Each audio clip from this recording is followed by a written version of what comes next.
So what is a sin of omission? Have you ever committed a sin of omission? That's what we're going to be talking about today. Have you ever procrastinated? Have you ever failed to speak up? Have you ever not broken your silence? Have you ever seen something and kept silent about it? These are all sins of omission, and if you have ever done any of these things, then, well, you're in good company, and that's what we're going to talk about today. So stay tuned. Kindred UMC live show features adults discussing adult topics, occasionally with adult language. It may not be suitable for young viewers. Please use discretion before watching. Hello all! Welcome once again to the Kindred UMC pre-recorded live show, coming to you not live but pre-recorded from my front room and various other Kindred studios, G, F, and J now. I don't know how far up we are in the alphabet. But we've had a little COVID episode, and now we are recording via virtual measures. My name is Chris Hayden. I am the pastor at Kindred UMC. Hey, I'm Courtney. I'm the lay leader at Kindred UMC. I'm Preston, and a telltale sign of you being old is your back hurting when you walk. Yeah, yikes. It's the worst. Or even older, when you sleep. Sleeping hasn't been bad. The thing that's supposed to rejuvenate you and make you feel alive again makes you feel bad again. That's when you're old. True story about my real life. So, we are continuing... Mega Chris lag. Mega what? Mega Chris lag. Oh, Mega Chris lag. Well, we're going to have to try and make do, I guess. It's not actually lagging on OBS, I hope, but we'll see. I don't know. So we're going to continue our march through Leviticus. This is our fifth week in Blood, Guts, and Fire, the Gospel according to Leviticus, and we're taking a look at the maybe most infamous book of the Bible, the one that is oft received as kind of a Debbie Downer, let's say. But the first several chapters of Leviticus, as we have discussed in previous episodes, if you haven't checked them out, go check them out right now. Go watch them and like them and subscribe to them. But as we've discussed previously, the first several chapters are about celebration and gratitude and how do you express thanksgiving and how do you celebrate with your tribe? And that's what the first several chapters of Leviticus are about. Last week we crossed into the the sin and guilt offerings. How do you make amends when something has gone wrong? Last week we talked about when you do something and you didn't know you were doing something wrong, and then you become aware that you've done something wrong. That's what the sin offering is for, the hatah. I think that's what it's called. I made notes. Hatat. This week we're hatat. This week we're going to talk about what's called the guilt offering, a sham. So this one's a little weird because we're going to talk. The guilt offering covers a lot of things, and we're going to kind of, even though the scripture isn't exactly organized this way, we're going to split it into two different things. So I'm going to read from Leviticus chapter 5, but I'm actually going to skip ahead because they didn't do a good job of splitting the Bible up when they did it. So I'm going to do it better than they did, and I'm going to start at chapter 5, verse 14.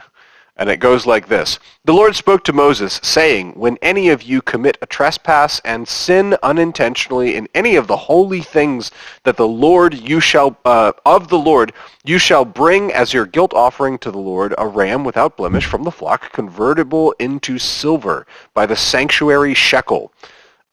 That's currency stuff. Just don't worry about that. It is a guilt offering. And you shall make restitution for the holy thing in which you were remiss. Remember that, in which you were remiss. And shall add 1/5 to it and give it to the priest. The priest shall make atonement on your behalf with the ram and the guilt offering. And again, more of the manual how to do it kind of stuff. So here's what I want to talk about today, they have in the law a caveat for offerings that cover sins of omission. Do you know what a sin of omission is? Does anyone want to take a stab? When Like a you, white? no, like a white yeah, lie? like a white lie, or when you know something and you don't like put it out there or admit it. The last one, the white lie isn't quite a sin of omission. The white lie is like something you say that's not true, but is harmless. A sin of omission is it's when you fail to do something that you know you ought to do. When you don't do something, when you are remiss in doing something that you ought to do. So like procrastinating. Procrastinating is a sin of omission. Yes. Also, not stepping forward, not speaking up. One of the other examples that's a little further that I kind of skipped over, but it would be also fall into this category, is if you see something and you fail to testify. Like if you are a witness of something and you don't speak up and you don't say something, that's a sin of omission. You incur guilt. So, excuse me, I'm going to be a little rough because of COVID. So one of the major things here is, so again, remember the context. So who is this law for? Like, who are these people? Like, where did they just come from? It just came from Egypt. Yeah, they just came from Egypt. The Exodus just happened. Yeah. Yeah, So they were slaves, and all of their life was ordered by their like overlords or their abusers, basically. or masters, yeah. Yeah, and so now all of a sudden they've been set free. They're traveling through the desert with tents. They're like walking and carrying everything they own with them, and they're camping in the desert. And all of a sudden, like all of these things are going to start coming up. Like, oh, how do we be like we don't have law and order. There's no like system of justice here. It used to be that the Egyptians told us like they were the law keepers, but now all of a sudden they find themselves in this situation where they're completely like they don't have a system. And so that's a lot of what this Leviticus stuff is. And so here we get to a specific thing of like it's not just when you do something wrong, it's also when you fail to do what is good and right. So I'm going to ask you, have you ever encountered or committed a sin of omission? And I'll go first since I've had the whole afternoon to think about it. And then you guys can think about what you would like to share. But it's a story I've told before in sermons, but I was having a house party with some friends of mine. I think it was a surprise party for me. I think my girlfriend at the time, I think it was that. But anyway, it was a mixed crowd is the point. Lots of people, I had my church friends, and I had my dancing friends, and I had my other church friends, the Baptist church and the Methodist church friends, and I had my school friend, like just a bunch of different mixed people. And one of the guys in the party like told this joke and the punchline was like overtly like N-word racist, like it was like bad racist, not like subtle at all. It wasn't. It was just like, oh God, and everyone kind of chuckled and laughed except for one friend of mine, and he was the one who actually called it out, and he's like, nope, that's not funny, and said something, and I really wish I would have said something. I'm not sure, knowing what I know now and being the person I am today, if I would have called it out that way to intentionally publicly shame the person, but I really wish I would have handled it better and like taken the person aside maybe and been like, hey man, I don't like that. I wish I would have acted in some kind of, like, it was a sin of omission. Like I just let it lay there, and then somebody else had to rescue me from my sin of omission, you know? And like I still feel guilty about it when I talk about it and when I remember it. Like I feel guilty. I still feel like slightly ashamed. It's a visceral feeling. I can still feel it right now, you know? Whoa. How about you? I think your camera has COVID, and we have to talk about that. That's my omission. Okay. Did you not understand anything I said? Your camera is Your like camera's freaking like out. freaking out and lagging. So Corey and I are just staring at Can you hear me though? Kind No. of, not really. No. Okay. Well. you. I heard the story. I got a quick one since we're Okay. go figure. We have I was in marching band with FSU, the marching chiefs. It's a huge traditional program process that's been around since the dawn of FSU, really. So they have running traditions that have been going on for years and years and years and years. Not to go into too much detail because they're more like secret traditions between each of the groups and like, colleges with their weirdos. So we enacted one of these traditions, and it was, it may have been slightly slandering towards higher-ups, because at the time in the 70s, the higher-ups they were not nice to students. They didn't care. They only wanted their agenda pushed.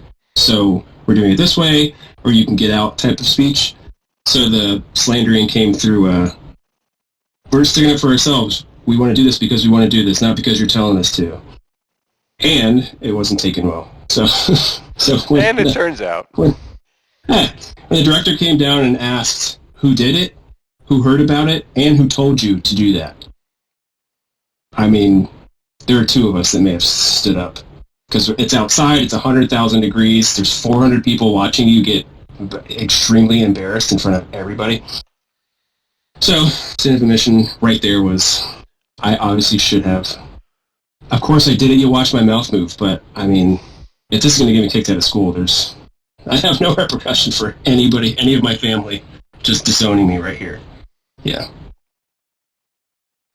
Yeah, I think a lot of times, like mine, like I'm having to like rack my brain. I'm sure I've like done this lots of times. But the thing that is directly kind of coming to mind is just like when I was in high school, I like knew I was doing bad in school. I knew I wasn't getting like the grades I needed to be getting to be doing like after school activities. My parents were always like really strict about grades, but then when my parents were in the middle of going through like getting divorced, like they kind of fell off. And so it was much easier for me to kind of slack and get away with stuff that I wasn't supposed to be doing. And so I just, that's kind of what I can think of is I would like be participating in all these extracurricular things and like doing all the stuff outside of school that I wanted to do, knowing that I was like not doing well in school and then also not making any attempt or effort to fix it or change it. Ooh, that's a great one. A sin of omission is being called busy. Yeah. Who does that sound like? Oh man, I can't do anything necessary or worthwhile because I'm busy with everything else. Yeah. Ouch. So there's something about the human. Usually, sins of omission are based in fear. There's some fear. There's like obviously when my example, like I was afraid to speak up because I didn't want to ruin what was happening. I was afraid of the consequences of actually speaking up. Preston, it sounded like you were afraid of the consequences, and even in things like kind of procrastination and like, I mean, I don't know. I don't want to put words in your mouth, Courtney, but like. Procrastination is kind of an anxiety thing for me. Like I procrastinate a lot and like don't do, especially when it comes to like paperwork and like schoolwork stuff. Like I was not a great student. Like I got good grades, but I was not a good student, and there was a lot of anxiety around that. And I think a lot of sins of omission kind of occur around fear.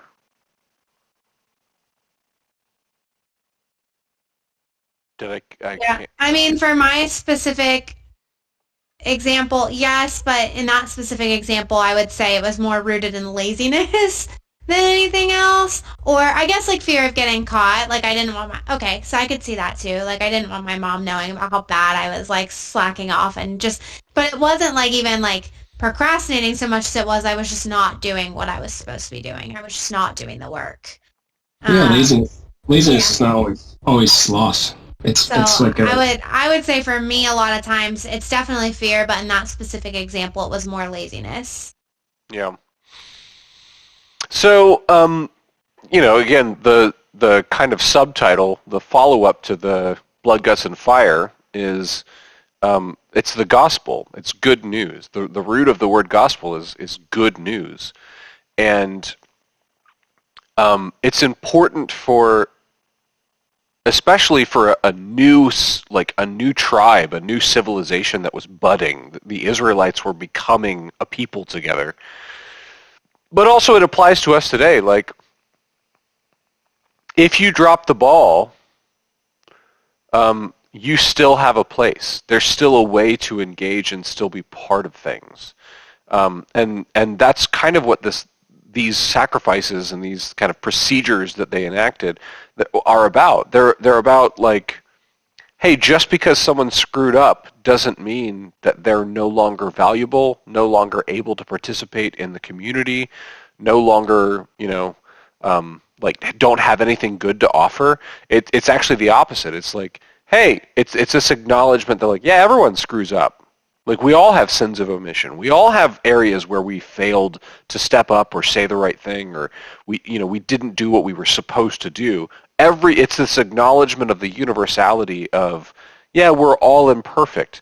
And if you find yourself in a situation like that, which you inevitably will because you are human and that's what's going on, you will then have this opportunity to make that right and still participate as a part of the community and still participate with God. Like, God's not going to be smiteful and wrathful towards you because you screwed up and you didn't do what you were supposed to do. So I'm going to call it, I'm going to keep these brief since we're having such technological problems. So may the Lord bless you and keep you. May the Lord make his face shine upon you and be gracious unto you. May the Lord lift up his countenance upon you and give you peace. Amen.